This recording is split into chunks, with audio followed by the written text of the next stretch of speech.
welcome back to my YouTube channel and the ongoing series on pressing comic books for beginners. I'm a new beginner to pressing, and this project, the idea of this was to share and show results along the way. I had about approximately 50 comic books that had issues that I thought would press out, or pressing the comic book would help to improve the quality of that comic book, not necessarily make it a mint perfect gem 10.0 comic book, but take it from something that was less desirable to something that we would all love and enjoy much more if it was smoother, didn't have a big fold or wrinkle, a nasty spine curl, and also improve it for preserving for collectability. So this is part 3. If you're new and haven't seen parts 1 or 2, definitely feel free to pause, go back. While you're doing that, subscribe to my channel so that you can see all these different categories and videos that I've been posting, and follow along with your comments. If you're trying this yourself, please share with the audience your results. Let us know how it's going for you. If you have questions, also feel free to comment. And let's go ahead and jump into it. So I'm about, this is like a week or so into it since the last episode. And I've approximately pressed about 10 comic books. And I've learned a few things along the way that I would like to share. First, I'm going to show you some of the before photos of a couple comic books for context, so that we can then see how those turned out. Okay, stay tuned and I'll be right back. Okay, we're going to take a look at one of 2 books. I just had the thought to take photos. Apologize, these are 2 good examples of the books that I've pressed so far. So here we have a copy of X-Men number 1, issue number 194, and you can see here on the side of the comic book how it had a nasty spine roll. That is something that is not ideal, and you'd like it to lay flat. So between these 2 photos, hopefully you get an idea of what the comic book looked like prior to pressing it. Okay, let's take a look at the next comic book. Here we have a copy of The New Mutants, issue number 10. And this was a little bit of a different problem. You can see here on the photo on the left, across the bottom of the front cover, and then comparing it with the side view photo, the edge view on view, how it was completely folded up like that. So this one happens to be in the press. So we're going to do a reveal here of how this one turned out, and I'll show you also the results on the X-Men and a couple other comic books that I have laying here. So what, if you watched the first, an earlier video, the very first comic book I did had a similar whole comic book fold. It was an issue of Superman, and the results were inconclusive. They didn't take that entire fold out of, especially the interior pages. So I want to shout out, oh goodness, I'll have to learn. I think his name's Dave. I appreciate his videos on this topic. And one of the things I'll show you here in a minute, I just have a little chamber with a baby humidifier, but I went ahead and humidified the interior pages. Now this was the second time that I've done this, at least the second or third time. The first time I thought I had over humidified the interior, over humidified the comic book. I got a little bit distracted, but as it turned out, I have yet to over humidify. That is something, that I'm concerned about. I don't want to make the comic book too wet, but by holding it over the humidifier page by page interior, pretty quickly you can moisten, partially get a little bit of humidity into those interior pages.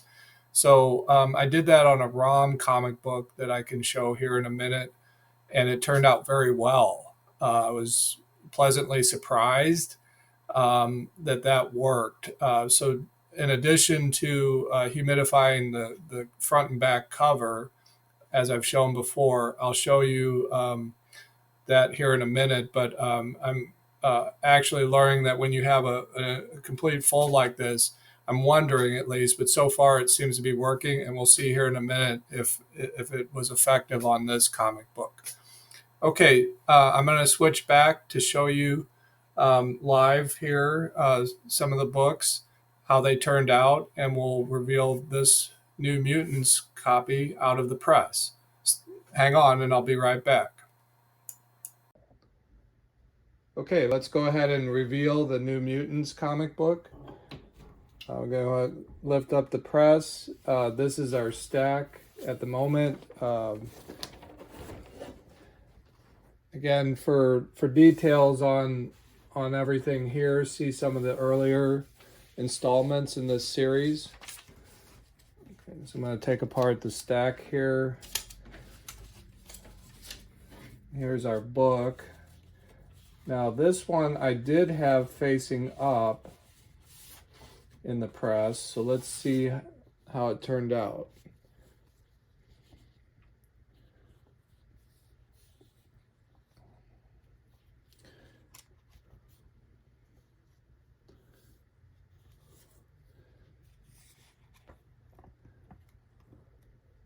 And I did humidify the interior pages of this one, but I think that's a winner. I mean, go back and rewind to see how it was, but that fold is completely gone. There's not really a trace of it. So I would say that was a success. Now I did humidify the interior pages, and I did press it for 20 minutes under heat before I left it sit as a cold press overnight. But starting to dial in some of the different variables as far as the temperature, the amount of time. That's there's a lot of wiggle room in that apparently. I've had good results even when I've felt that maybe I had applied too much moisture, or if I heated it too long or so forth. It seems like there's a pretty good there's some good tolerance in the different variables. So you're not going to necessarily ruin something if you don't, if you're slightly different in your temperature or your amount of time that you apply the heat, you're still going to get good results is what it's looking like so far. Okay, so I'm going to switch back and show the next book. I'm going to use this book to show how I'm processing them at the moment.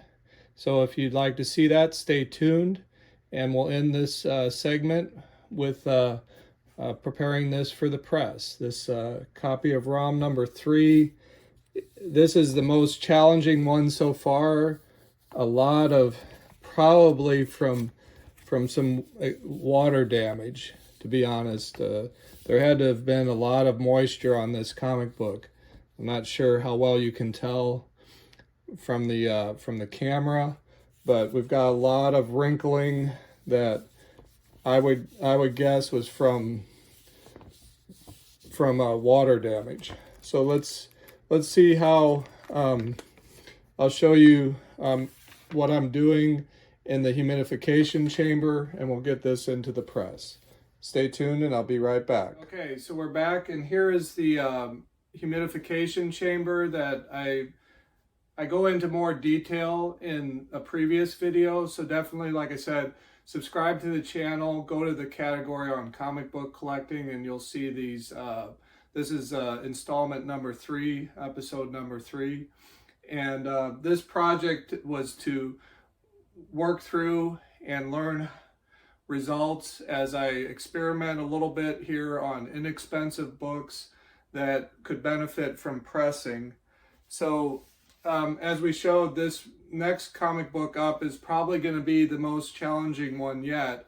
Probably some water damage leading to all the wrinkles on the front and back cover. The interior as well is wrinkled.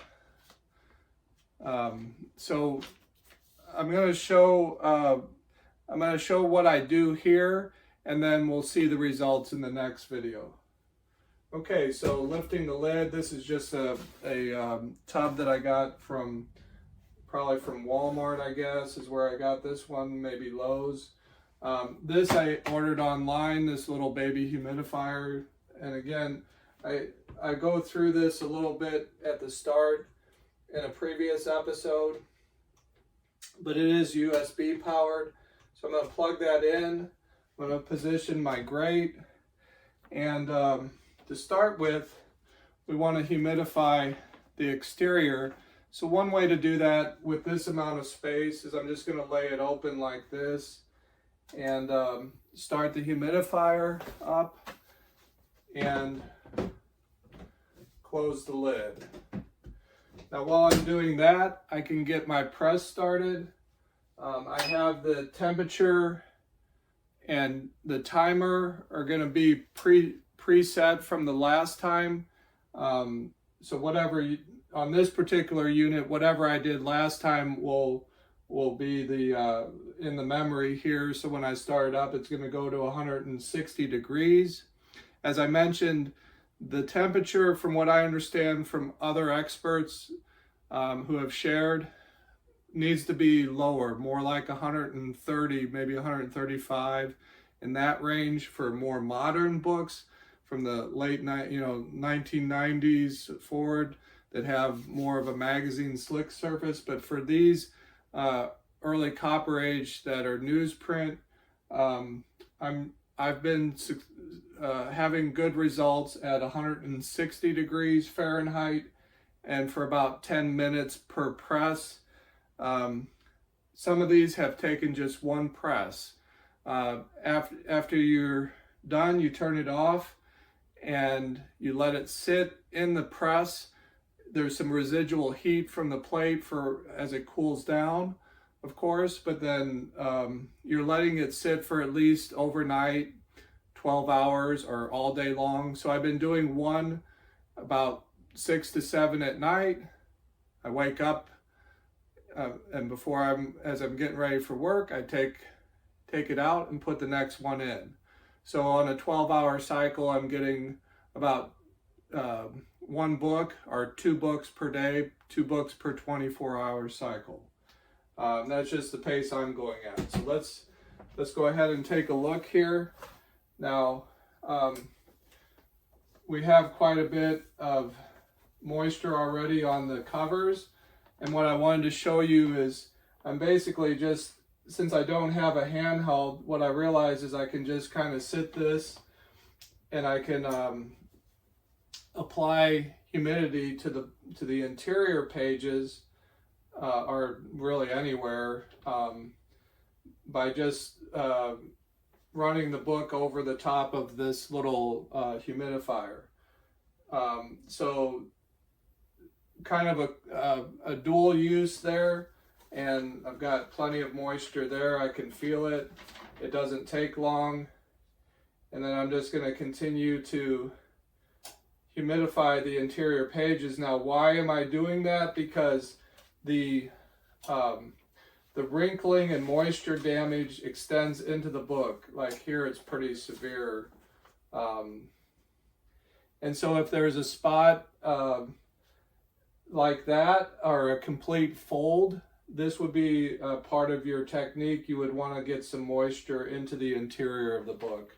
because if not, pressing won't remove a complete fold through the book. So I'm guessing, like I said, this one is kind of a different situation yet again, because I believe it's more like water damage within the book. So I'm going to go ahead and apply moisture to the interior of the book just for that reason. Okay, flip through every few pages here. I'm just flipping through and applying moisture. My press is already at temperature, so as you can see, this adds a little bit to the process, as we still have to build the stack up. But we'll go ahead and make sure that we have enough humidity applied here. And it's just kind of a feel. Like I said, it doesn't seem to be super precise. And so far I've just kind of been winging it a little bit and just going with what I felt. There was, like I mentioned the other day, I was worried that I had applied too much moisture, kind of got away from it and kind of got distracted and came back to it, and I was worried that it had too much moisture, but it turned out just fine. So this appears to be a pretty forgiving process. I have yet to mess up a book, and I haven't been super precise. So you can approach this with some confidence. Like I said in an earlier video, if I can do this, I'm confident that you can. Course is a little bit of an investment. You're probably looking at about $250, but hey, they're somewhere in that range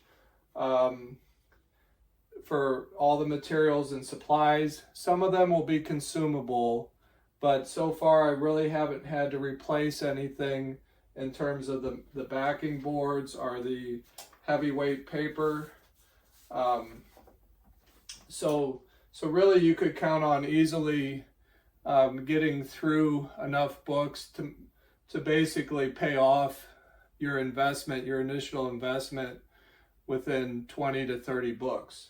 So again, you know, if you're not collecting a lot of books and you don't have a lot of books, it does make sense to pay for this service.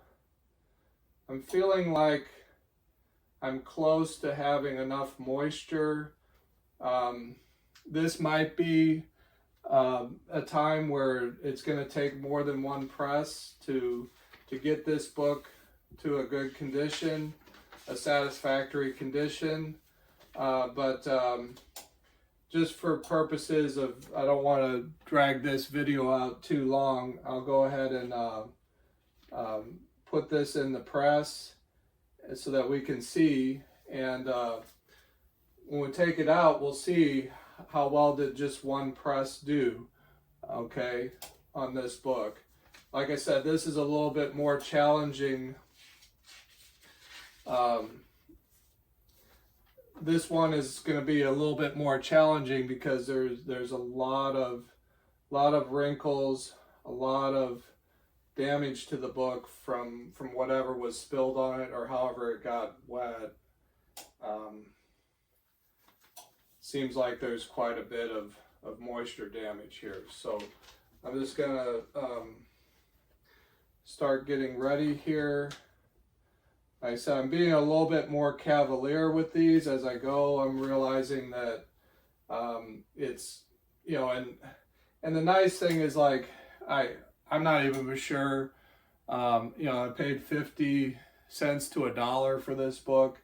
I can afford to experiment with it and learn as I go. So if you're thinking about trying this, definitely comment and share. And you know, that's the idea of these video segments, is to you know, share with the community, because we all do this for the love of the art form, the love of the comic book. Why else would you go to this extent to preserve these comic books? And so that's why we're doing it. Well, I'm going to stick to what I said, and if we don't get the results that we want, we'll press it again. And this will be a good milestone in this project to learn what works, what doesn't work, how well does it work. So I'm just now finding the center fold where the staples are at. We want to get our backing board in tight there. Now I'm just using regular backing boards. A nice idea that Dave shared is to have a chamfered edge to your board. I don't have one of those. I'll be on the lookout for that. We'll get our heavyweight paper. So this is like 20-pound or plus paper. Don't quote me exactly on just how heavy that is, but you can kind of tell it's heavier than 20-pound, and so it's more like 80-pound.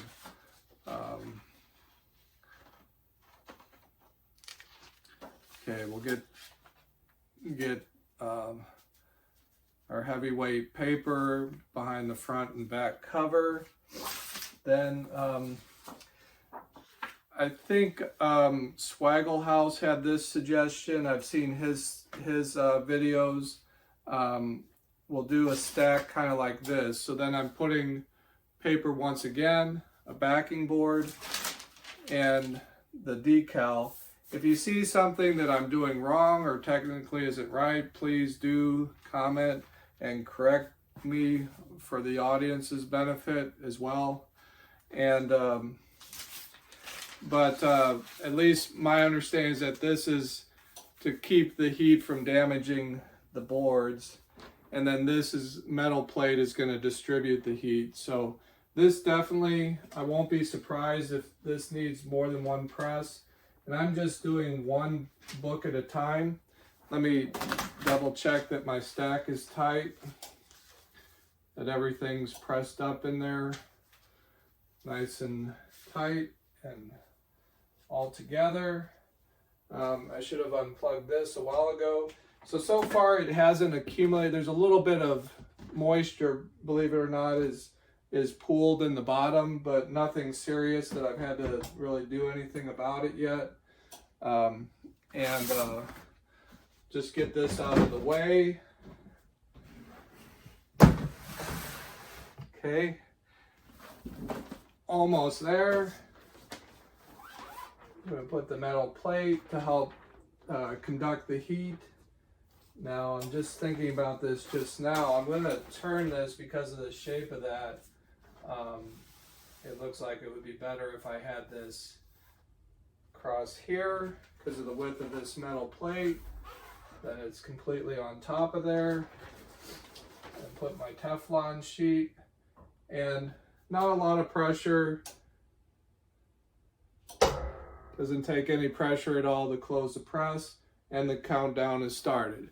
So to finish, that'll count down, and we'll shut the press off. We'll just turn the switch off when it hits the end of its timer.